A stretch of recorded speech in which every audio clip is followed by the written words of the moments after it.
Hello guys, welcome to Unacademy. मैं हूं निकेत अग्रवाल।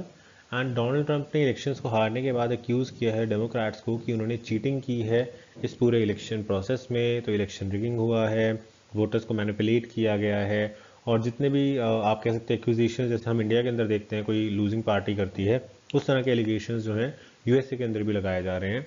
तो अगेन बहुत ही स्ट्रेंज सी बात है, लेकिन फिर भी अब इसके ऊपर क्या कुछ एक्शन होगा, क्या कुछ इनके एक्विजिशंस हैं, एंड क्या उसमें कोई इलेक्शन के रिजल्ट्स के ऊपर कुछ फर्क पड़ेगा या नहीं, उन्हीं सब चीज़ों को हम डिस्कस करेंगे। अगर अभी आप सब्सक्राइब करते हैं तो आपको 10% एक्स्ट्रा डिस्काउंट मिल जाएगा यूजिंग द कोड ANI7। तो आप मेरा रेफरल कोड जो है वो डालेंगे ANI7, तो आपको 10% एक्स्ट्रा डिस्काउंट मिल जाएगा। तो ये आप देख सकते हैं 24 मंथ्स पे अगर आपने लगाया तो 72,000 की जगह आपका जो प्राइस है वो रिड्यूस होकर 64,800 रह जाता है। तो this is a very good scheme. तो आप अनअकैडमी प्लस और अनअकैडमी आइकॉनिक दोनों के अंदर इस चीज़ को ले सकते हो, एंड आपको यहाँ पे पर्सनल मेंटरशिप भी मिल जाती है।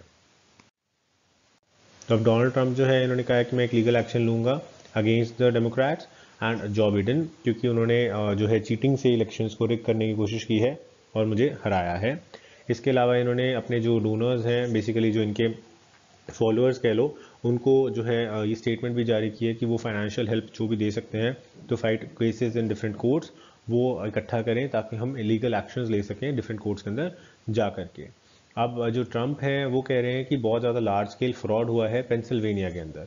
पेंसिल्वेनिया का जो स्टेट है, इंडिया की बात करें तो जैसे प्रोविंस लगा लो, ठीक है, तो स्टेट जो है वहाँ पे सबसे ज़्यादा फ्रॉड हुआ है, जिसके कारण से जो इलेक्शंस का रिजल्ट जो है वो बिडेन के फेवर में गया है, मेरे फेवर में नहीं गया है।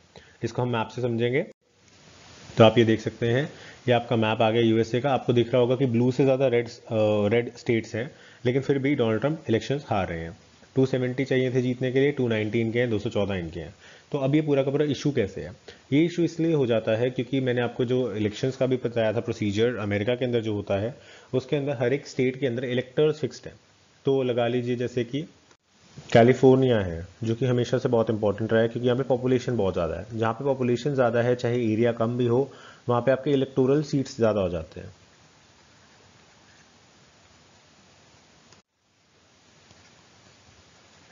यानी कि यहाँ पे अगर आप स्टेट को जीत जाते हो तो आपके कितने बंदे यहाँ से चुन के जो पार्लियामेंट है उसमें बैठेंगे।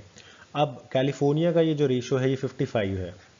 तो सिर्फ एक कैलिफोर्निया जीतने से जॉ बिडेन को 55% मिल गए इनके पार्लियामेंट में। 270 में से 55 उसको डायरेक्टली एक ही जगह से मिल गए। So this was a big thing. अब डोनाल्ड ट्रंप ने इतने सारे जो छोटे छोटे जीते हुए हैं स्टेट्स, या फिर बड़े स्टेट्स भी जीते हैं, इनके अंदर सीट्स इतनी नहीं है। अगर हम इनके अंदर बात करें तो एक टेक्सास ऐसा जगह है जहाँ पे इनको काफ़ी ज़्यादा सीट्स मिल जाती हैं, दैट इज़ 38। बाकी सभी जगह पे 10, 15, 5, 1, 2 ऐसे ऐसे सीट्स हैं। और उसके बाद आ जाता है आपका पेंसिल्वेनिया। पेंसिल्वेनिया यहाँ पर, अब पेंसिल्वेनिया के अंदर डोनाल्ड ट्रंप कह रहे हैं सबसे ज़्यादा जो है फ्रॉड किया गया है। वो क्यों? क्योंकि यहाँ पे जो परसेंटेज चल रही है वो है 49.8% जो बिडेन के फेवर में, एंड 49.1% डोनाल्ड ट्रंप के फेवर में। एंड इसके अंदर जो सीट्स हैं वो है 20, यानी कि इलेक्टोरल वोट्स कितने मिलते हैं? 20। जो इस जगह को जीत जाएगा उसको 20 सीट्स डायरेक्टली मिल गई। तो अगेन यहाँ पे डोनाल्ड ट्रंप कह रहे हैं बहुत लार्ज स्केल फ्रॉड हुआ है, क्योंकि यहाँ पे कुछ वोट्स के डिफरेंस से, हार्डली आप लगाइए 40-50 हज़ार वोट्स के डिफरेंस से जो है मुझे हरा दिया गया है, और 20 सीट सीधा इसके फेवर में चली गई। तो इस तरीके से और स्टेट्स के अंदर भी घपले हुए हैं। ऐसा डोनाल्ड ट्रंप के एक्विजिशन है। साथ ही में ये कहते हैं कि जो आपके पार्टीशन पोल वॉचर्स होते हैं, जो बेसिकली कोई भी पॉलिटिकल पार्टी जो है रख सकती है, कि उनको पता चलता है कि कोई दिक्कत तो नहीं हो रही, कोई किसी तरह का फ्रॉड तो नहीं हो रहा पोलिंग बूथ्स पे। एक किस्म से मॉनिटरिंग हो जाती है, लोगों को डराया धमकाया नहीं जा रहा, इंटिमिडेट नहीं किया जा रहा, हरासमेंट नहीं की जा रही। ये चीज़ें थोड़ी इंश्योर हो जाती हैं। तो इसके अंदर भी फ्रॉड हुआ है। ये कह रहे हैं कि कोरोना वायरस के कारण जहाँ पे 2.5-3 लाख लोग मर गए थे, और जो पोल वॉचर्स हैं फिर उनको खड़े होने की जगह नहीं मिल रही थी, क्योंकि फिर सोशल डिस्टेंसिंग को इंश्योर कैसे करें। तो इसके बारे में भी लिटिगेशन हुई थी, तो इसलिए हमारे जो पोल वॉचर्स हैं वो भी नहीं आए। अब वैसे अगर हम जनरली बात करें अमेरिका की, तो अमेरिका के अंदर जो वोटिंग फ्रॉड है या वोटर्स फ्रॉड है वो बहुत रेयर होता है।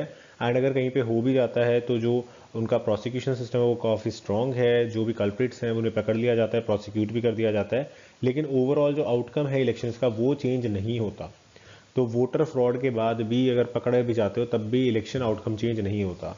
तो हो सकता है डोनाल्ड ट्रंप सब कुछ कर भी लें, केसेस भी फाइल कर लें, फ्रॉड पकड़ा भी जाए। अब जैसे पेंसिल्वेनिया ही लगा लीजिए, तो 20 इधर से उधर हो जाएगा, स्टिल वो जो 270 का जादुई आंकड़ा है वो नहीं छू पा रहे हैं।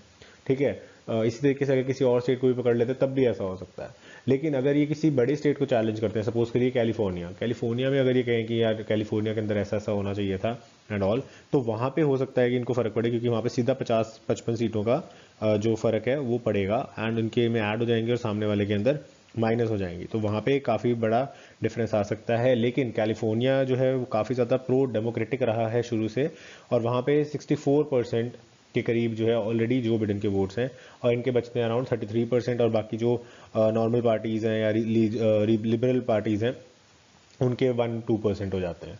तो अगेन इसलिए वहाँ पे इनका चांस नहीं है, या किसी और स्टेट में इनका थोड़ा कम चांस है। तो जहाँ पे बिल्कुल कांटे की टक्कर है वहीं पे इस तरह के फ्रॉड को जो है उजागर करने की बात कर सकते हैं। लेकिन पॉइंट अगेन वही है कि इलेक्शन का जो आउटकम है वो चेंज होता नज़र नहीं आ रहा।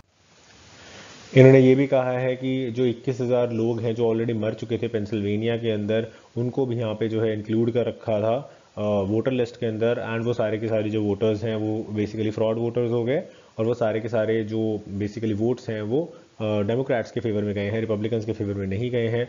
तो again this was an election fraud, तो ये भी उन्होंने एलिज किया है।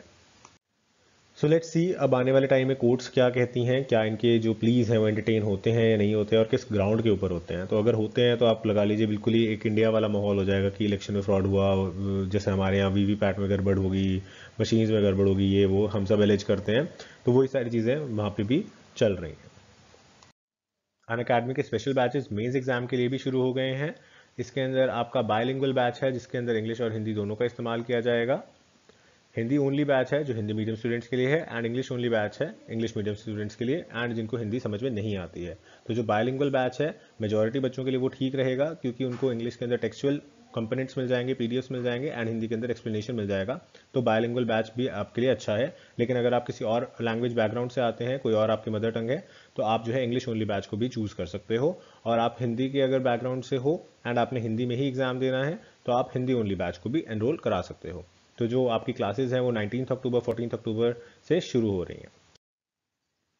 इसके अलावा यूपीएससी की जो कंप्लीट बैचेस हैं, जो भी लोग 2021 में अपीयर होना चाहते हैं एग्जाम में, उनके लिए 2 नवंबर से शुरू हो रहे हैं। 2 नवंबर से जो बैचेस शुरू हो रहे हैं, अगेन आपको हिंदी ओनली बैच मिल जाएगा, इंग्लिश ओनली बैच मिल जाएगा, एंड बायलिंगुअल बैच में मिल जाएगा। PDF, study material, interview preparation, doubt clearing सब कुछ यहाँ पे कराया जाएगा। अनअकैडमी की सब्सक्रिप्शन बहुत ज़्यादा फायदेमंद रहेगी आपको, क्योंकि एक तो आप घर के कंफर्ट में रह के इसको पढ़ सकते हैं, और आपको एक ही सब्सक्रिप्शन के अंदर अनलिमिटेड कोर्सेज मिल जाते हैं, और आपको सारे के सारे जो एजुकेटर्स हैं वो भी टॉप एजुकेटर्स मिलते हैं ऑल ओवर इंडिया के, तो वो भी आप देख सकते हैं। इसके अलावा doubt clearing session, answer writing session, PDF सारी की सारी, टेस्ट सीरीज, वो सारी की सारी चीज़ें भी आपको मिलती हैं। एंड अगर आप अभी कॉलेज के अंदर हैं या अभी अभी आपने +2 किया है, तो आप लॉन्ग टर्म बैचेस को भी ले सकते हो। तो 2 साल का बैच लेना है, 3 साल का बैच लेना है, वो भी ले सकते हो। लेट नाइट बैचेस ले सकते हो, जिसके अंदर आपका जो डे है वो इफेक्ट नहीं होता है, एंड घर के कंफर्ट पे आप पूरा का पूरा जो एग्जाम की तैयारी है वो कर सकते हो। इसके अलावा इसमें सेक्शनल क्विजेज भी हम कराते हैं आपको। करंट अफेयर्स की डेली क्विजेज भी होती है, डेली करंट अफेयर्स प्रैक्टिस भी आपकी होती है, और इंटरव्यू प्रिपरेशन भी हम पूरी तरह कराते हैं। अदर बेनिफिट्स भी यहाँ पे लिस्टेड है, वो आप देख सकते हैं। जो हमारे डेली करंट अफेयर्स की टेस्ट होते हैं, इसके अंदर 20 क्वेश्चंस होते हैं, 20 मिनट्स का होता है, 40 मार्क्स का होता है, और उसके बाद आपको टेस्ट का डिटेल एनालिसिस दिया जाता है। ये डेली 7:30 PM पे कराई जाती है, तो शाम को 7:30 बजे आपके पूरे दिन के करंट अफेयर्स जो हैं वो क्विज के माध्यम से रिवाइज हो जाते हैं। साथ ही साथ आप अनअकैडमी को यूट्यूब पे भी फॉलो कर सकते हो। Unacademy articulate, Unacademy UPSC current affairs, Unacademy लक्ष्य, अनअकैडमी एक्सपीडिशन।